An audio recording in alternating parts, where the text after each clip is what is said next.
seriously, how is that ever going to work? Well, hello there, and welcome to the Monday edition of glennzb TV, the show that puts glennzb into your TV. Right, he's finally done it. He's proved to be relatively fearless after all. Felix, the Austrian skydiver, went up in the balloon. He went up, by my calculations, 370 rugby fields, or thereabouts. So even a few more rugby fields than he had initially planned. Stepped out of the balloon and plummeted, not to his death. So good job there, Felix. He broke several records. That's the highest anybody's ever jumped from. First, just plain old human being to break the sound barrier. You know, all kinds of stuff like that. Unfortunately for him, he didn't break the record for the longest free fall in duration. You know, the time it takes. Suspiciously, this record is held by the guy who was helping him in his attempt. And so he broke all his other records, and then I'm just wondering if this guy Kittingen, I think his name is, or Kittingen, just sort of said to him, he was keeping an eye on the clock, and he was thinking, oh shit, he's broken all my records. Oh, hang on, there's one left, and he just went, oh yeah, Felix, open the chute now, and then, bloop, oh, you didn't quite get my record. Oh, never mind. It's always next time, isn't there? Yeah, just a little conspiracy theory there. Oh, parallel parking. I talked about this a couple of weeks ago when we talked about the driver's license rules, and I said as long as you can do a parallel park, you should really be able to get a license, because I can't do them. I think we all agree that virtually, Alan seems to think that he can do them, but I think most people agree that they're virtually impossible. We've got a bit of a problem in LA today, in that they're trying to park that car there. That's the space shuttle Endeavour. That's a shot of it last night coming out of the airport, and then it was sort of on like a remote controlled truck thing, and then the idea was it's just a short trip across LA to get to the California Science Museum, a 12 mile trip. How long could that possibly take? Well, it's still going. There it is, dawn this morning, still on its way. Here's a bloke who's given up watching it, basically. He's facing the other direction, he got bored with it. He's gone, I'll come back later. It might have just about caught up to me by that stage. Most recently, it's still, oh look, we've gone a bit sideways there, as you can see. No, I had the same problem in the Corolla. Yeah, you think you're backing up straight, and then you realise that you're a bit more crooked than you realise that you're a bit more crooked than you wanted to be. There, yeah, and but I've got a really recent photo, and they're making great progress. Yeah, there it is. They've made the classic amateur photographer's mistake there of anticipating where the space shuttle is going to be. And if there's somebody who's taken a picture of a space shuttle before, they're probably used to having to take a photo sort of before where the space shuttle is going to be, because it goes quite fast.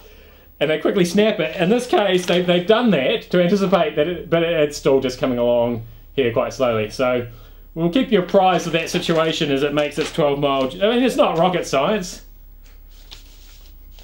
It sort of is. It is a bit. It is a bit of. It's kind of this. Anyway, I would have thought that would have gone a little bit better, but thank goodness they weren't in charge of Fearless Felix, or he may have indeed exploded in midair and his blood may have boiled. Oh, talents, question mark.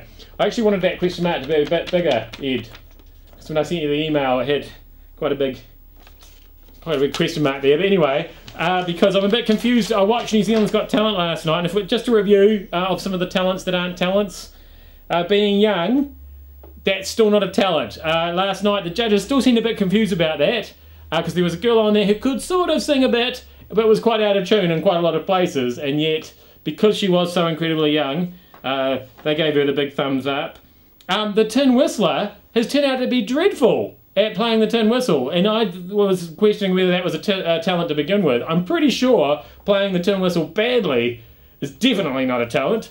So and yet, once again, the judges curiously impressed by her average tin whistling there.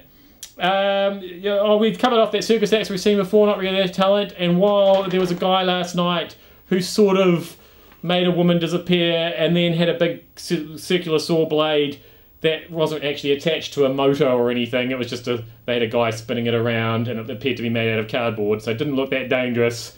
And then my 8-year-old was sitting there going, they're all hiding in the table, which kind of ruined that trick for me. So I've told you to be quiet next time I'm watching magic tricks, because it just spoils it. And then I've got a question mark over this last talent here from last night. Obesity, is that a talent, guys? I guess it takes a certain amount of commitment to, lots of overeating, poor diet, not lack of exercise.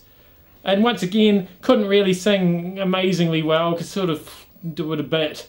But was certainly, bloody fat.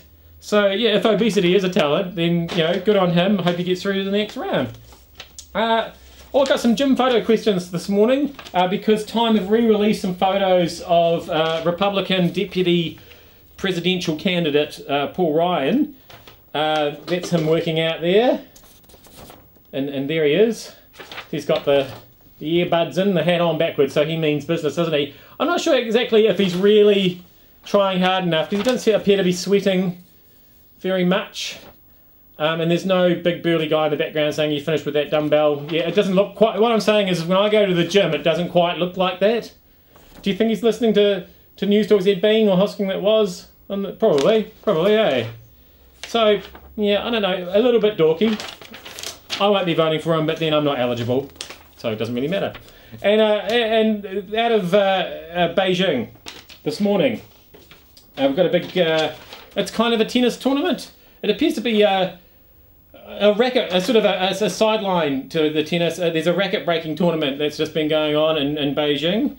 So the final was between Andy Murray and Djokovic, and Andy Murray had that effort there, so quite a good effort. That racket was quite broken. That sort of happened early on in the match, but then Djokovic came back, and look at that. I mean, that racket is pretty much completely gone burger. So yeah, he killed him there in the Beijing racket smashing final there, which is, I didn't even know that was a sport. But those guys are awesome at it, so not only can they play tennis, but they can really whack those rackets.